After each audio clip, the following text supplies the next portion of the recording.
नमस्कार दोस्तों, मैं हूं अनूप श्रीवास्तव और आप देख रहे हैं मेरा चैनल। दोस्तों, आज के इस लाइव वीडियो में आपका स्वागत है और इस वीडियो में हम बात करेंगे लालू प्रसाद यादव जी के बारे में। जी हाँ, बिहार के पॉलिटिक्स में एक बार फिर से लालू प्रसाद यादव जी का नाम जो है वो सुर्खियों में है।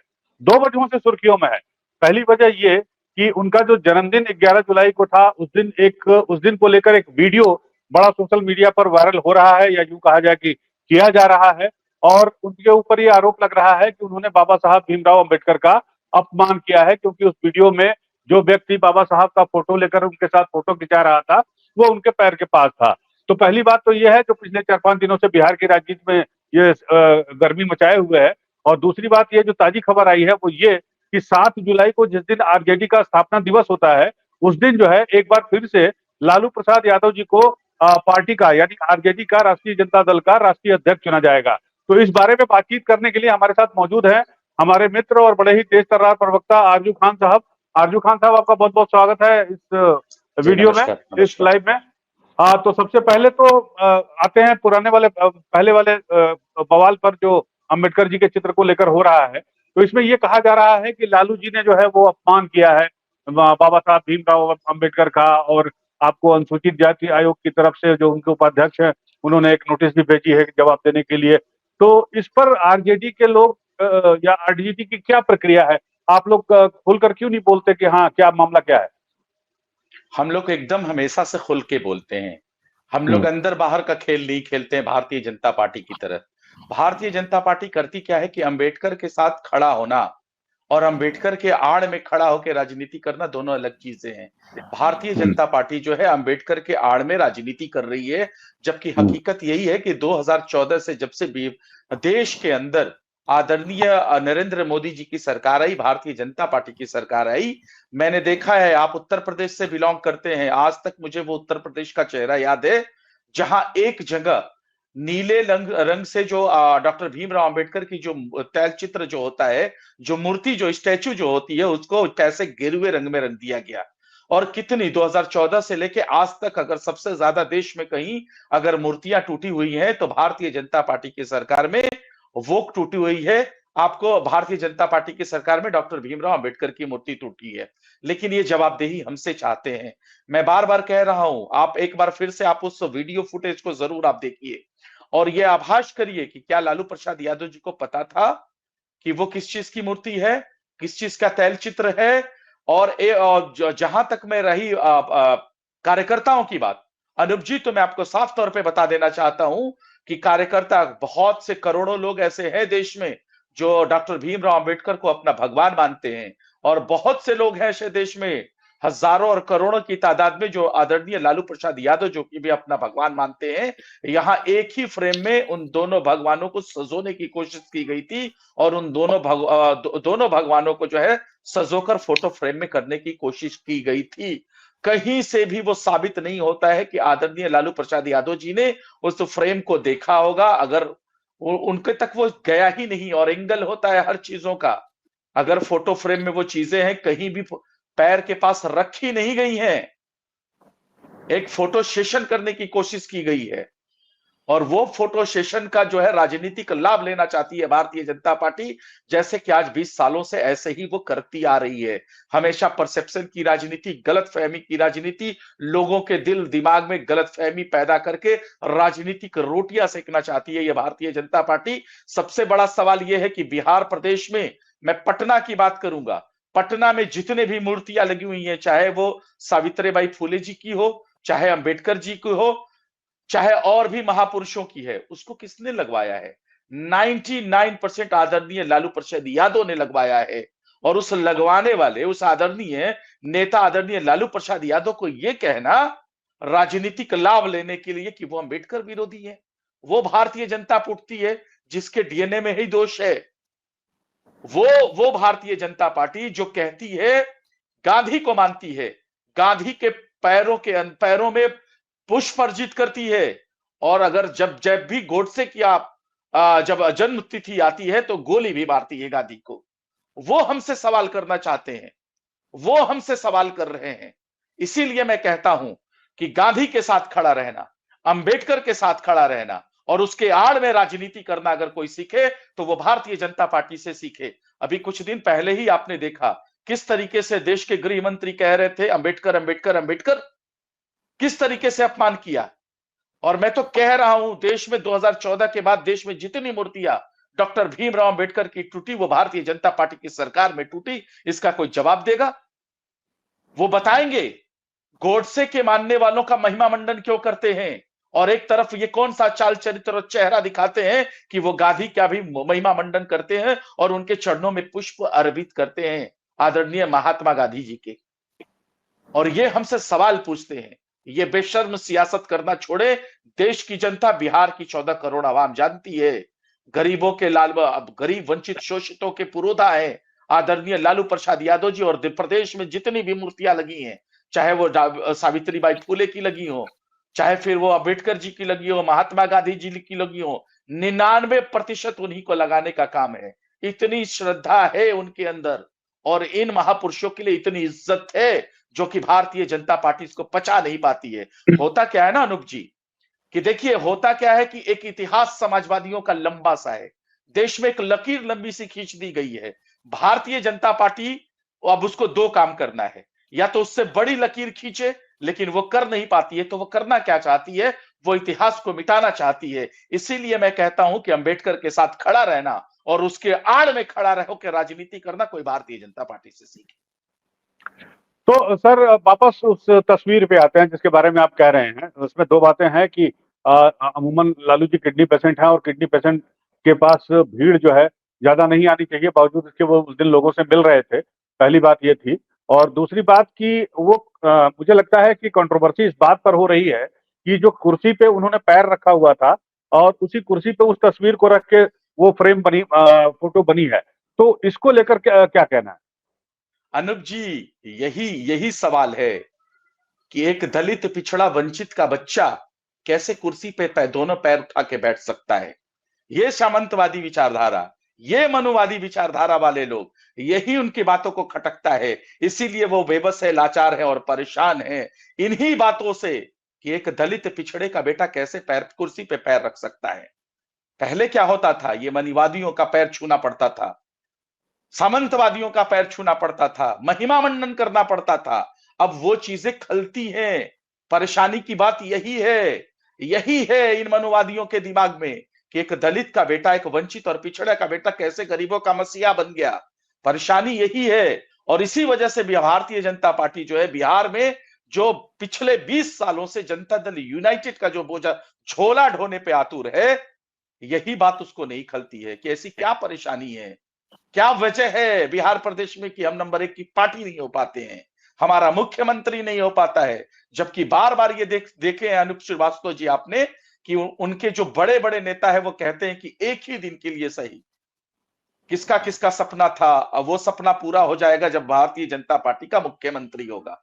लेकिन करते क्या है?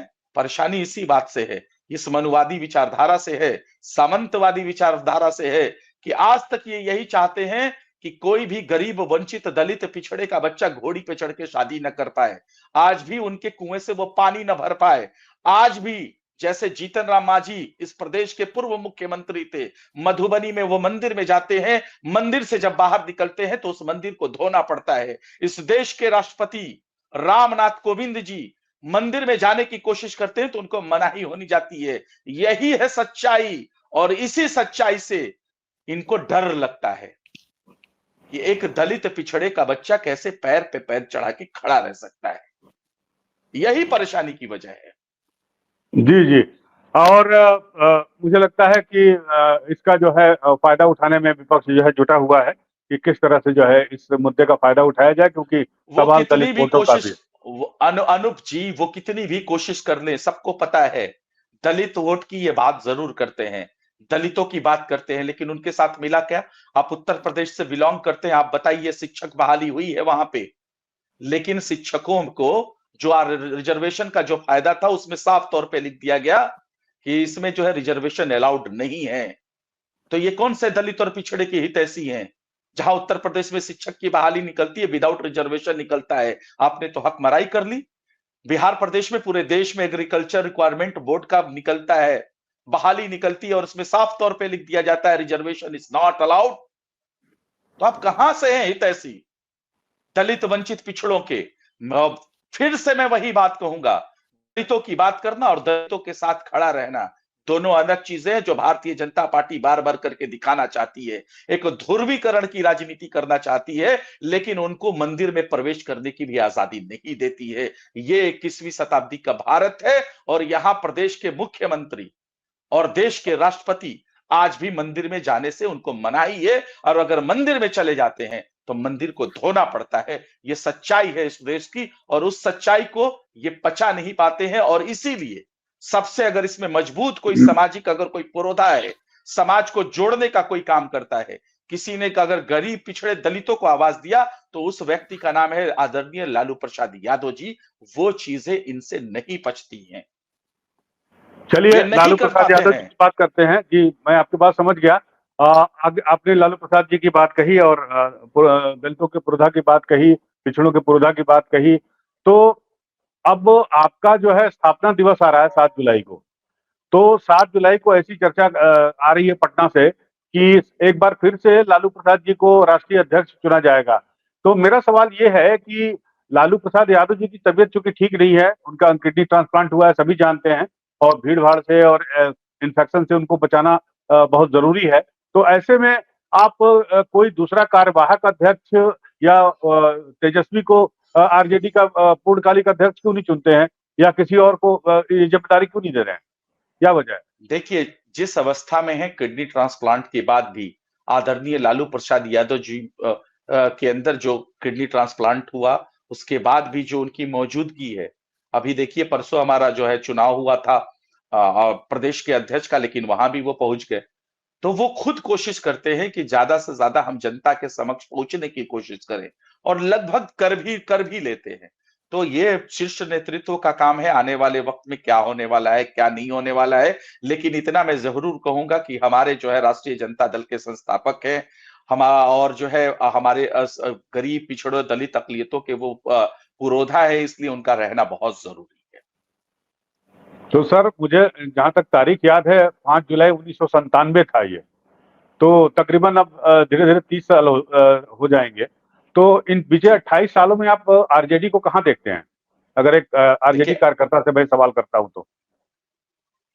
आरजेडी बहुत आगे है, लगातार जो है इस प्रदेश की सबसे बड़ी पार्टी रही है। एक अगर इलेक्शन को अगर छोड़ दिया जाए तो, और वो हुआ है बिहार के प्रदेश की 14 करोड़ आवाम की वजह से। तो बहुत अच्छा उन्होंने ये किया, जो मैं बार-बार मैं कहता हूं उसी चीजों को, जो भारतीय जनता पार्टी है और जो जनता दल यूनाइटेड है, हमेशा परसेप्शन फैलाने का काम करती है। आज परसेप्शन उसका काम नहीं आ रहा है, तो वो जो है अंबेडकर जी के विचारधारा से समझौता तो करने वाले ये लोग हैं। ये गांधी के विचारधारा से समझौता करने वाले लोग हैं। इसलिए मैं कह रहा हूं ये समझौता करने वाले लोग हैं कि जनता दल यूनाइटेड तीसरे नंबर की पार्टी, जनता का जनादेश का अपमान करके समाजवादी विचारधारा का ही रह गई, आरएसएस के गोद में जाके समाहित हो गए, आरएसएस की आइडियोलॉजी को आज मानते हैं। आज बिहार प्रदेश में बचौल जैसे, गिरिराज सिंह जैसे और तमाम नेता जो है जहरीले बोल बोलते हैं, कहां है इनका समाजवाद?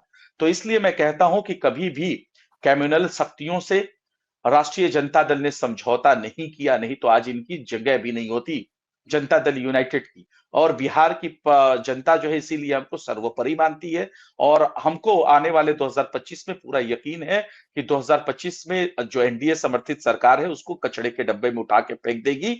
बिहार प्रदेश में तेज रफ्तार तेजस्वी सरकार आएगी। हम बहुत आगे हैं। अगर पिछले इलेक्शन को देख लिया जाए तो जो जनता के जनादेश का जो इन्होंने अपमान किया और जो प्रशासनिक चोरी की, सरकार में बैठे हुए लोगों ने, सिर्फ 12,000 का मार्जिन था, अंतर था। उसके बाद ये आज सीट पे बैठे हैं, वो भी जनादेश की चोरी करके, और प्रशासनिक जो है जो सेवाएं थी उनका इन्होंने लाभ लिया, गलत तरीके से इस्तेमाल किया, इसलिए आज ये गद्दी पर बैठे हैं। नहीं तो 2020 के ही इलेक्शन में ये बिहार से इनका सफाया हो गया होता। चलिए, आपने कहा कि इनका सफाया हो गया होता, लेकिन प्रधानमंत्री नरेंद्र मोदी तो एकदम जोर शोर से लगे हुए हैं। 20 तारीख को आ रहे हैं यहाँ पर छपरा में। तो उसकी पूरी तैयारियां जोरों शोरों से चल रही है। तो आपको लगता नहीं कि प्रधानमंत्री के इस तरह से फोकस्ड होने से मामला जो है आपके खिलाफ भी जा सकता है? देखिए पिछले बार ये लगातार 10 सालों से, क्या मैं कह लूं 14 सालों से लगातार बिहार प्रदेश में आते हैं। हम अतिथि का स्वागत बहुत अच्छे तरीके से करते हैं, लेकिन बिहार की जनता जानती है कि सच और झूठ में फर्क क्या है। वो जानती है कि आदरणीय प्रधानमंत्री जी आएंगे, एक सिगुफा छोड़ेंगे, 125 लाख करोड़ का पैकेज देने की बात करते हैं, फिर 56,000 करोड़ का पैकेज देने की बात करते हैं, फिर 36,000 करोड़ का पैकेज देने की बात करते हैं। वो बिहार प्रदेश की वो बिहार सरकार या फिर भारत सरकार का जो डेटा है, नीति आयोग की रिपोर्ट जो कहती है अनूप जी कि बिहार को विशेष राज्य का दर्जा और विशेष पैकेज दोनों मिलना चाहिए, उसके बाद इन लोगों के अंदर चुप्पी साध लेते हैं ये लोग। तो बिहार की जनता जानती है कि ये चुनावी पंछी है। जब जब बिहार में चुनाव होगा, चुनाव के लिए आ जाएंगे और एक रिश्ता गहरा बताएंगे कि बिहार से हमारा गहरा नाता है। झूठ बोलेंगे, परसेप्शन की राजनीति फैलाएंगे, लेकिन इनको मिलने वाला कुछ नहीं है। लगातार अगर 14 सालों का इनका ट्रैक रिकॉर्ड देखें तो यही है। आते हैं जैसे लगता है कि पंचायत का चुनाव लड़ रहे हैं और लगातार सभाएं करते हैं, 50 सभा, 60 सभा, 70 सभाएं, लेकिन उसके बाद हासिल क्या क्या होता है? बिहार की जनता बहुत जागरूक है, झूठ और सच में फर्क समझती है। चलिए, फर्क वो तो पता चलेगा, चुनाव में पता चलेगा। लेकिन एनडीए के एक सहयोगी और एलजेपी के मुखिया चिराग पासवान भी जोर शोर से इस चुनावी मैदान में उतर चुके हैं। और मुझे जो खबर मिली है उसके मुताबिक 29 तारीख को यह वहां भी वो एक दलित सम्मेलन करने वाले हैं, साथ ही घूम रहे हैं, चुनाव लड़ने का ऐलान भी कर चुके हैं। और लोकप्रियता के पायदान पर हालांकि तेजस्वी, जो अभी तक जो सर्वे आए हैं उसमें तेजस्वी यादव जी सबसे आगे हैं, लेकिन चिराग पासवान की भी लोकप्रियता तेजी से बढ़ रही है। तो आपको लगता है कि एनडीए की तरफ से चिराग पासवान से आपको चुनौती मिल रही है देखिए, हमको या किसी से आपके नेतृत्व चुनौती को? नहीं है। हम्म। नहीं, नहीं, हमें किसी से चुनौती नहीं है जी। बिहार प्रदेश की जनता ने जब हर सूचकांक में आदरणीय leader of opposition Tejashwi Prasad Yadav को अपना पहला पसंद माना है, तो हमको परेशानी किस चीज से होगी? जनता जनार्दन है इस प्रदेश में। और मैं तो कहता हूं कि इनका लोकतांत्रिक अधिकार है, अगर ये चाहे तो चांद पर से जाके लड़ ले चुनाव, लड़ ले, उनको रोका किसने है? और हमको कहां परेशानी है, लेकिन वो ये भी बताएं, जो भारतीय जनता पार्टी कहती है कि हमारा फार्मूला सेट है, वो कौन सा फार्मूला है इनका? जहां जीतन राम मांझी अलग से शोर मचाते हैं कि हम औकात दिखा देंगे, हमें उपेक्षित किया गया, जहां उपेंद्र कुशवाहा का कोई नाम लेने वाला नहीं है, जहां खुद जो प्रदेश के मुख्यमंत्री है नीतीश कुमार जी, उनको साइड लगाने की कोशिश की जा रही है, और 243 सीटों पे खुद चिराग पासवान लड़ने की बात कर रहे हैं, लड़ने ही की बात नहीं कर रहे हैं। उनके जो जिला के अध्यक्ष हैं, कई लोग उनके ऑफिस के बाहर जो पोस्टर लगाते हैं कि आने वाला मुख्यमंत्री चिराग पासवान। तो ये पहले आपस में ये लोग जो नूरा कुश्ती कर रहे हैं, ये लोग समझ जाए, बिहार की जनता सब कुछ समझती है, हमें किसी के चुनौती से कोई परेशानी नहीं है। बिहार की जनता ने स्पष्ट जनादेश देती है और स्पष्ट चेहरे पे अपना मुहर लगाती है कि तेज रफ्तार तेजस्वी सरकार। आपको लगता है कि चिराग पासवान आगे चलकर एनडीए का चेहरा बन सकते हैं बिहार में? नहीं, नहीं, देखिए, ये पांचों ठग हैं। ये पांचों ठग है, जब वक्त मिलेगा, जरूरत मिलेगा, एक दूसरे को ये ठगने की कवायद तेज कर देंगे। और वही चीज मैं देख रहा हूं, वही चीज देख रहा हूं। भारतीय जनता पार्टी को मैं एक हिसाब से कहूं तो भारतीय जनता पार्टी एक तीर से तीन निशाने कर रही है। एक तरफ उसको बिहार प्रदेश में नीतीश कुमार को भी साइडलाइन लगाना है, दूसरी तरफ जीतन राम मांझी जी को भी साइड लगाना है, तीसरी तरफ जब इसका मकसद पूरा हो जाएगा तो चिराग पासवान को भी साइड लगा देना है। तो ये इसीलिए मैं कह रहा हूं, ये चुनावी ठग हैं। ये पांचों ठग हैं, ये पांच ठगों का गठबंधन है। कब वक्त आएगा, किसको ठग लेंगे, कोई पता नहीं। और इससे पहले भी हमने देखा है। और भारतीय जनता पार्टी का क्या, आपने तो देखा चिराग पासवान कैसे रो रहे थे, चिल्ला रहे थे, उनका आवास, बंगला, उनका सिंबल सब छीन लिया गया, फिर उनके चाचा को दे दिया गया, फिर चाचा से छीन लिया गया, फिर भतीजे को दे दिया गया। तो ये सब चीजों में जो मतलब गंदी राजनीति है, अपना गठबंधन अगर धर्म इस देश में कोई नहीं निभाती तो उसका नाम भारतीय जनता पार्टी है। और उसके ये स्वघोषित हनुमान है, ये आपस में समझ जाए कि इस किसको कब ठगना है, क्या ठगना है। मैं बस इतना ही जानता हूं कि ये वही सुसाइड बॉम्बर है जो 2020 में नीतीश कुमार जी के लिए थे, और फिर से ये सुसाइड बॉम्बर ही है। और देखना है कि आगे चल के ये कौन किसको कितना नुकसान पहुंचाता है। तो चलिए, आप तो कह रहे हैं कि एनडीए में सब कुछ ठीक नहीं है, तो सब कुछ ठीक तो आपके यहाँ भी दिखाई नहीं दे रहा है। मुकेश सहनी जी 60 सीट मांग रहे हैं, कांग्रेस कह रही है कि नहीं साहब, इस बार 70 नहीं, 70 से ज्यादा चाहिए। तो वो कैसे निपटाएंगे आप? नहीं, नहीं, देखिए, वो कोई कह रहा है, लेकिन आधिकारिक बयान किसका है इस पे आपको या हमको जाना चाहिए। हम ऑन गोइंग प्रोसेस में है, हमारे 3-4 जो है प्रेस कॉन्फ्रेंस, साझा प्रेस कॉन्फ्रेंस हो चुके हैं, कोऑर्डिनेशन कमेटी के चेयरमैन हो चुके हैं आदरणीय leader of opposition Tejashwi Prasad Yadav ji. तो हम लगातार ऑनगोइंग प्रोसेस में जा रहे हैं, आने वाले वक्त में हम बता देंगे। हमारा जो शीर्ष नेतृत्व है वो हम आपके टीवी चैनल्स पे बैठ के डिबेट्स में नहीं शेयर कर सकते इस चीज को। आने वाले वक्त में सबको पता चल जाएगा, सब कुछ रिलैक्स है। अगर कहीं सर फुटअव्वल है, कहीं परेशानी का सबब है, तो वो महागठबंधन में नहीं, वो एनडीए समर्थित सरकार के अंदर है। क्योंकि वो लोग खुद आ रहे हैं, सामने उनके बयान आ रहे हैं। कोई चिराग पासवान को मुख्यमंत्री बनाना चाहता है, वो कहते हैं 243 सीटों पे लड़ेंगे। एक तरफ नीतीश कुमार को साइड लाइन लगाने की कोशिश की जा रही है, एक तरफ जीतन राम मांझी हमेशा कहते हैं कि हमें उपेक्षित कर दिया गया। आने वाले वक्त में हम औकात बता देंगे। तो हमारे अंदर कहीं कोई संशय नहीं है, कोई परेशानी नहीं। चलिए, आपकी पार्टी के अंदर कोई परेशानी नहीं है, ये तो वक्त बताएगा। आगे चलकर सीट शेयरिंग का फॉर्मूला कब तक तय होता है, ये इस पर भी डिपेंड करता है।